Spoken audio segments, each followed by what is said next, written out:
Bonjour, bienvenue dans cette nouvelle émission Quoi de neuf. Aujourd'hui, je reçois Mina. Elle est enseignante de profession, elle est professeure des écoles d'ailleurs. C'est une enseignante, une passionnée de la Bible. Elle est la fondatrice du ministère Revêtu de grâce, un ministère pour permettre aux familles de raviver leur passion pour la Bible. Mina vit sur l'île de la Martinique avec son époux. Bonjour Mina. Bonjour. Ça va bien? Ça va très bien. Toujours joyeuse. Oui. Oui, je vois ça. La joie du Seigneur est ma force. D'accord. Donc, qu'est-ce qui t'a poussé à écrire ce livre? Le livre que je vous montre là, mais qu'on verra avec Jordan mieux, ça dit « Ton Dieu ». C'est un voyage fascinant pour découvrir qui est Dieu. On peut voir la prochaine, Jordan? Si c'est possible, sinon Mina, tu peux parler. Vas-y. Oui, donc le livre Ton Dieu, vraiment, c'est un parcours. C'est vraiment un voyage pour pouvoir découvrir qui est Dieu. Et c'est vrai que c'est un voyage pour les familles. C'est-à-dire que c'est un livre que j'ai écrit en pensant aux enfants, pour les enfants, mais pas sans les parents. Il n'est pas question que le parent dise, voilà, j'ai acheté un livre pour toi, tiens, tu lis. Non, c'est vraiment un livre où les parents et les enfants vont s'asseoir ensemble et ils vont commencer à faire ce chemin pour voilà, c'est pour savoir qui est ce Dieu, parce que c'est un peu abstrait, hein, Dieu, on l'a jamais vu. Oui. On nous parle beaucoup, il y a des textes qui parlent de Dieu, mais vraiment quand je te vois toi, je sais on échange, on parle, j'arrive à te connaître, mais Dieu je le vois pas, je l'entends pas qui me parle, j'ai pas de voix qui me parle particulièrement. Donc tous ces concepts que les enfants, même les adultes, hein, des fois ils savent pas vraiment expliquer non plus. Hein. Donc l'idée, c'est d'essayer de se poser, de regarder qu'est-ce que j'ai pu collecter, qu'est-ce que le Seigneur a pu me mettre dans mon cœur aussi, pour pouvoir permettre aux enfants, avec leurs parents, de pouvoir commencer à faire ce voyage avec Dieu, avec cette personne que moi j'ai rencontrée et qui est la personne la plus importante de ma vie. Et vraiment. Là, tu parles pas de ton époux. Non, je parle de Dieu. Je parle de Dieu. C'est la personne la plus importante. Lui, il demeurera toujours la personne la plus importante de ma vie. C'est lui qui m'a sauvée, c'est lui qui m'a racheté.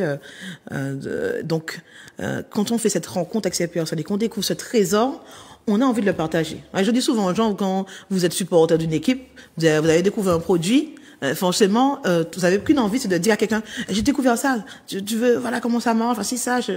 Et donc c'est la même chose avec Dieu. Quand tu as découvert cette personne, elle te transforme tellement que tu as envie de transmettre ça. Et pourquoi les enfants, surtout, c'est pas parce que je suis enseignante, hein, que j'ai écrit un livre particulièrement pour les enfants. C'est parce que moi, je suis dans une famille chrétienne et tous les matins et tous les soirs, avec mes parents, on faisait le culte du matin. Donc, ils m'ont enseigné la parole et j'avais, même si des fois, ça me fatigue un peu de faire le culte, le soir ou le matin, voilà. Mais au final, ça a laissé une empreinte sur moi. Et quand je suis partie faire mes études et que je suis restée m'installer un peu en France, j'ai vu que beaucoup de familles chrétiennes, ça ne se faisait plus. J'ai dit, mais attends, c'est bizarre quand même. Je voyais les enfants qui allaient se coucher. Bonsoir maman, bonne nuit. J'ai dit, mais je me disais, mais ils font pas le culte. J'ai dit, tu vas pas lire une... Non, il va faire une petite prière. Je me suis dit qu'on peut pas laisser le hasard, on peut pas laisser à sa propre volonté. L'enfant n'a pas la volonté d'aller prendre forcément sa Bible. On peut pas le laisser comme ça. Ça appartient aux parents d'instruire, d'apporter quelque chose aux enfants. Et ça me désolait un peu. Je me suis dit, effectivement, certainement les parents, ils n'ont pas forcément les outils, pas forcément les mots pour pouvoir transmettre qui est Dieu. Et donc, je me suis dit, il faut faire quelque chose. Et c'est de là qu'est né ce projet. On a commencé à écrire des textes de méditation pour permettre aux enfants de rencontrer Dieu, de découvrir la Bible, de comment une vie chrétienne se passe. Donc, le premier tome est sorti, donc Ton Dieu, parce que vraiment, pour moi, c'est la première personne qui est importante. Donc, on commence par lui. Et on explique on peut pas expliquer Dieu, sinon on est Dieu. Mais on approchait, commençait à dire un peu les facettes que il nous a permis de découvrir, en fait, de lui. Alors, avec tes parents, tu faisais le culte matin et soir. Mais est-ce que ça veut dire que toutes les personnes qui font ça chez eux, avec leurs parents, finalement découvrent Dieu et consacrent leur vie entière à Dieu après? Parce qu'il y a peut-être des jeunes qui se disent, ah, moi, bon, et puis ça, hein, j'ai envie d'aller jouer, faire autre chose. Au contraire, pour eux, c'est une punition presque. À quel moment, toi, tu as rencontré Dieu vraiment, tu as senti que c'était quelqu'un d'important pour toi et qu'il était le premier pour toi?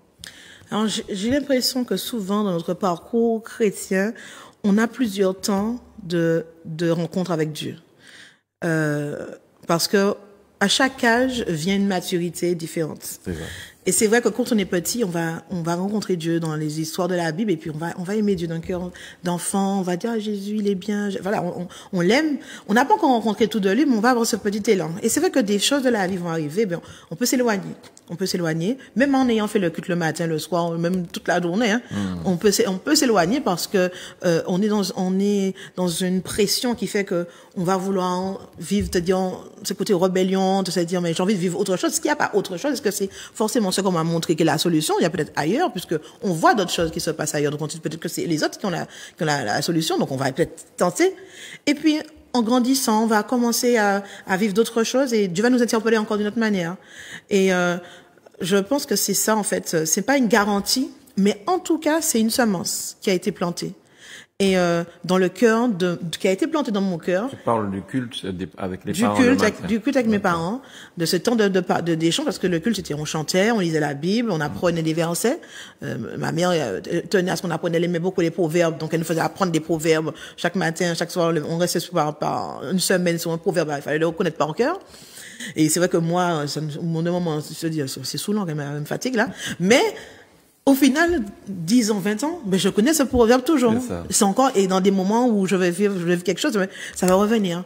Je vais dire, ah oui, des fois, par exemple, quand j'étais étudiante, ou des fois, t'as pas forcément beaucoup d'argent, tu as le proverbe qui vient, mieux vaut un morceau de pain sec avec la paix qu'une maison pleine de viande avec des querelles. Ça revient. Tu te dis, ah, ok, au moins, j'ai peut-être pas beaucoup, mais je suis pas dans une maison où rien ne va. Donc, il y a des proverbes qui reviennent comme ça. Et moi, je dis que c'est important. C'est vrai que les parents peuvent se dire, l'enfant ne veut pas, je le force pas.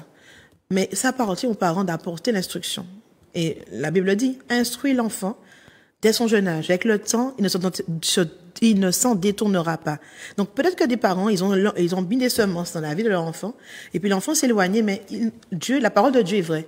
Tôt ou tard, cette personne, à un moment de sa vie, cette parole va refaire surface et va apporter les fruits que ça devait porter. Surtout si les parents aussi derrière continuent à prier pour leur enfant, même si tu vois son enfant s'égarer. Bon, l'idée, ce n'est pas de le fatiguer tous les jours, ou quitter bon Dieu, revenir puis bon Dieu, c'est pas ça. C'est au contraire, en soi-même, dans sa chambre, avec Dieu, continuer à prier pour cet enfant. Et le Seigneur est fidèle et il va faire ce qu'il a à faire. Mais nous, en tant qu'enseignants, en tant que parents, il faut planter cette semence. Parce que si nous, on plante pas, quelqu'un d'autre va venir planter. Quelqu'un d'autre va venir semer quelque chose dans la vie de cet enfant. Et cette autre personne, c'est qui? Ah, on le sait. Il y a bien une parabole dans la Bible qui le dit. On a la parabole de l'ivraie et du bon grain. Ils ont planté du bon grain. Et dans la nuit, l'ennemi est venu et il a planté de l'ivraie. Et donc, ça montre bien qu'il y a un ennemi qui est là. On connaît tous, hein. L'ennemi que on a mis ce nom Satan sur lui, qui veut dire adversaire. En soi, Satan c'est pas un prénom, ça veut dire vraiment adversaire. C'est celui qui est contre toi, qui est contre ton projet, contre la destinée que Dieu a prévue pour toi, parce que lui il sait d'où il sort, il sait la beauté dans laquelle c'était. Il n'a pas envie que tu arrives vers ça. Donc il va tout faire pour te tirer. Et la première cible de Satan, ce sont les familles. Détruire les familles, faire que justement les parents n'ont plus le temps de prier ensemble avec leurs enfants. Ils n'ont plus le temps de lire la Bible. On est pressé. Le matin, moi je suis dans une école chrétienne et pourtant parmi mes élèves, il y en a qui sont chrétiens et qui me disent, maîtresse, en fait, j'ai pas le temps de prier. Mes parents ne prient pas avec moi. C'est dans la voiture. Vite fait, on fait une prière. Je me dis, mais comment les parents pensent qu'ils vont tenir? Comment les enfants vont tenir dans ce monde si c'est juste une petite prière de 2 secondes qu'on donne à Dieu, alors qu'on a des problèmes qui sont sous des problèmes qui ont du poids. Donc c'est pas une petite prière de 2 secondes, le temps de 2 secondes que je donne à Dieu face à un gros problème qui va résoudre les choses. Donc il y a cet outil effectivement que au moins je me suis dit, je mets une petite pierre pour aider les parents à trouver un moyen ludique. Ça facilite puisque je mets des mots dans leur propre bouche pour les aider à transmettre quelque chose qu'ils n'ont peut-être pas encore, ils ne savent pas forcément faire. On a l'impression qu'aujourd'hui, les gens pensent à Dieu lorsqu'ils sont dans un avion, par exemple. Il y a des turbulences. C'est ça. Et c'est là que tout le monde se met à crier, oh mon Dieu, oh mon Dieu. Et tout le long de leur vie, probablement, ils n'ont pas consacré tellement de temps à Dieu. C'est très agréable de discuter avec toi, tout ce que tu dis avec des bons mots. Parlons un petit peu du livre, ce qu'on peut trouver dedans. Alors, dans le livre, en fait, c'est 30 méditations. 30 méditations. Alors, le livre est fait en 3 parties. En fait, est construit. En fait, chaque méditation est construite en 3 parties. Il y a la méditation en elle-même, qui est suivie ensuite d'une page avec une prière et puis des petits plus de mina que j'appelle. Ce sont soit des petites activités scientifiques à faire, des jeux, des activités, des temps d'échange avec les parents. Voilà, donc il y a cette partie-là. Et puis une dernière partie où je dis c'est un peu le journaling en fait. Journaling, c'est on va écrire. J'ai une partie qui s'appelle qu'est-ce que j'ai appris sur Dieu. Donc l'enfant pourra écrire le texte d'étude biblique avec mes mots. Donc il reprend le texte de la Bible mais il dit qu'est-ce qu'il a retenu avec ses propres mots. Qu'est-ce qu'il doit améliorer dans sa relation avec Dieu. Donc j'ai mis des petits points. Et puis Dieu, j'ai envie de te dire la petite prière qu'il a envie de dire à Dieu par rapport à ce qu'il vient de lire, ce qu'il vient d'apprendre. Et puis un petit dessin pour pouvoir mettre tout ça en dessin pour pouvoir parce que Dieu est un Dieu créatif, Dieu est un Dieu qui aime les arts. Donc il dessine aussi pour mettre de manière différente, tout ça avec des textes, avec des mots, avec des images, ce qu'il a pu retenir de cette méditation. Alors je suis tombé sur une prière tombée. J'ai ouvert le livre et là il y a une prière qui m'a intéressé. Merci Seigneur de ne jamais dormir et de toujours veiller sur moi. Merci d'être ce Dieu insomniaque qui monte la garde pour me protéger de tous les dangers. C'est une prière toute simple mais qui est efficace. Tout à fait. Alors, où est-ce qu'on peut trouver le livre, Mina? Alors, le livre est disponible sur Amazon, d'accord, mais sinon, c'est directement près de moi, sur le ministère. On peut m'écrire un mail ou me téléphoner. Tu peux donner ton adresse et ton téléphone? Oui, donc si l'adresse mail c'est revêtu de grâce, donc REVETUSDEGRACE @gmail.com. C'est Mina qui parle en ce moment. Voilà, merci. Revêtu, parce que voilà, revêtu de grâce, REVETUSDEGRACE @gmail.com. Ou sinon, on peut m'appeler. D'accord, au 06 76, c'est un mot de France, mais bon, sur WhatsApp, on me joint. 06 76 07 37 93. Voilà, j'ai des exemplaires aussi. Et sinon, sur Amazon, on a le livre. Pourquoi Amazon? Parce qu'il semblerait qu'Amazon, des fois, ne livre pas en Martinique. Oui, c'est ça. Mais en fait, c'est vrai que je suis passée par cette plateforme parce que, disons-le franchement, c'est très cher d'imprimer un livre, très très cher. Et Amazon, malheureusement, c'est lui qui est compétitif en fait en termes de production. Et lui, en fait, la différence, c'est qu'il n'a pas de stock, donc il imprime à la demande. C'est ça. Voilà. Tandis que quand on fait des gros stocks, ça demande quand même beaucoup de financement. Et voilà, c'est quand même très cher d'imprimer un livre. Ça coûte très cher, surtout quand il est en couleur comme ça, il est très très cher. Je te crois volontiers. Par contre, les gens peuvent passer par quelqu'un s'ils ont de la famille à Paris. Voilà, oui. Faire la commande pour toi, t'es expédié par. Voilà, la personne peut faire ça. Il y a des gens qui ont fait ça. Il y a des gens qui ont commandé comme ça. Ils ont fait leur famille envoyer pour eux. Voilà. Sinon, j'ai des exemplaires ici. Donc, sinon, on me contacte. Et voilà. Pour ceux qui sont aux Antilles, en tout cas, je suis là. Donc. Très bien. Voilà. Nous sommes dans une période où on parle de vie chère, mais on peut quand même connaître le prix du livre. Alors, c'est vrai que... Il me paraît pas excessif. Alors là, c'est le prix de France, prix, voilà, il est à 20 € en Martinique, voilà. Puisqu'il y a les frais de transport, d'acheminement. Donc, ça coûte cher. Là, il faut passer les barrières on sait déjà. Oui, tout à fait. Jordan, on va remettre la pochette, s'il te plaît, à l'antenne, pour que les gens voient bien le produit. En allant sur Amazon, ils pourront même voir un extrait sur Amazon, ils pourront lire quelques pages sur Amazon. Voilà. Ils tapent ton Dieu, Mina, et ils vont tomber dessus, ils pourront lire un extrait. Alors, tu vas rappeler ton numéro de téléphone parce que c'est le moment de nous séparer. Ah, c'est dommage. Je serais bien resté encore. Ce serait avec plaisir. Alors, 06 76 07 37 93. Alors, j'ai cru comprendre, pardon. Oui, vas-y. J'ai cru comprendre que tu fais aussi d'autres choses. Rapidement, tu peux développer? Oui, donc le ministère revêtu de grâce, c'est un ministère vraiment que Dieu a permis de naître pour les familles, pour les femmes aussi. On fait des choses spécifiquement pour les femmes. On fait des retraites spirituelles. Il y en a une qui arrive bientôt. On fait des émissions aussi pour les enfants. Donc c'est en cours. Donc bientôt les épisodes vont sortir sur YouTube. Des émissions où on étudie la Bible avec les enfants. Donc justement, les premières émissions vont sortir pour parler de la Genèse.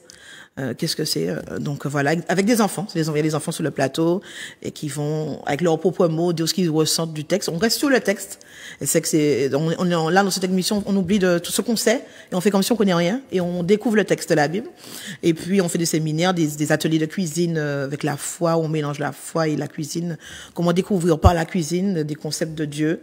Donc, voilà, on fait pas mal d'activités. Il faut venir, on m'appelle et je vais vous présenter tout ce qu'on fait pour les familles, pour qu'on puisse, parce que moi j'aime le texte biblique et j'ai envie que les gens aussi trouvent cette même passion, parce qu'il y a tellement de saveur dans cette parole, il y a tellement de richesse, tellement de puissance, et en fait, et aussi, moi ce que j'utilise c'est toujours des moyens créatifs. Donc c'est pas forcément la manière d'habitude où on est là à écouter quelqu'un qui nous dit un texte biblique, c'est très bien, ça convient à des personnes, mais là on met les mains dans les choses, on développe, on fait de la peinture, on fait des mouvements, on fait des textes, ou même nous-mêmes on écrit, donc plein de choses créatives pour pouvoir découvrir Dieu et toutes les facettes de ce Dieu lui-même qui est un Dieu créatif, un Dieu qui aime les arts créatifs, puisqu'il est un Dieu qui a créé la nature. Quand on regarde la nature, il n'y a rien de plus beau que c'est un beau tableau. Donc, un beau tableau vivant. Donc, à nous aussi de rentrer dans cette dimension artistique qu'est ce Dieu. Très bien. Nous sommes en période pascale. Ça dit quoi? Manger des crabes? Ou au contraire, confier ces moments-là au Seigneur? Alors, manger des crabes si vous voulez, hein. Donc, il faut de tout. Mais la Pâque, c'est beaucoup plus que ça. C'est pas manger des crabes. C'est pas juste... La Pâque, c'est un rappel. C'est une célébration. C'est vrai, d'un moment qui peut paraître douloureux, la mort de Jésus. Mais en fait, c'est un moment joyeux parce que ce Jésus est mort pour que moi, je puisse être en vie. Il est allé à ma place là où je n'aurais pas pu aller. Il a décidé de se donner, de se vider de lui-même, disant, écoute, Mina, Emmanuel, tu vois, je veux pas que tu meurs. Alors je vais mourir à ta place et je te donne ma place pour que tu vives.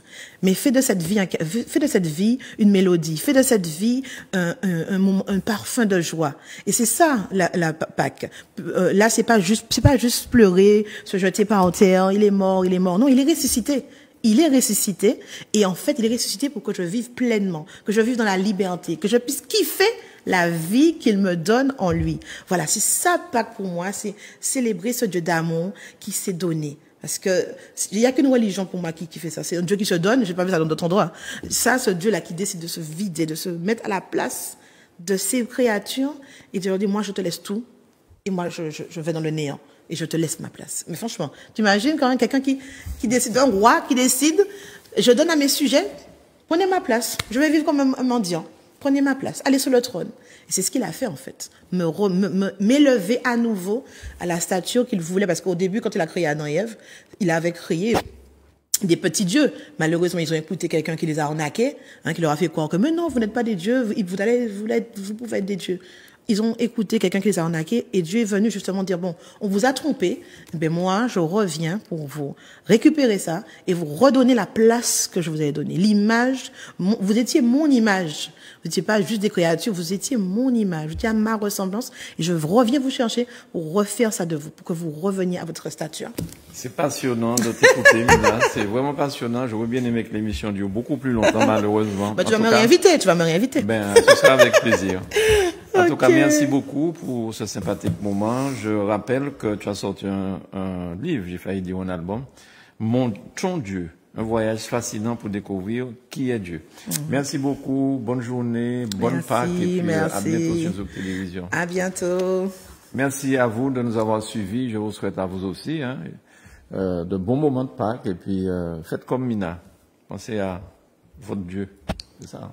C'est notre Dieu à tous. Exactement. Merci Jordan.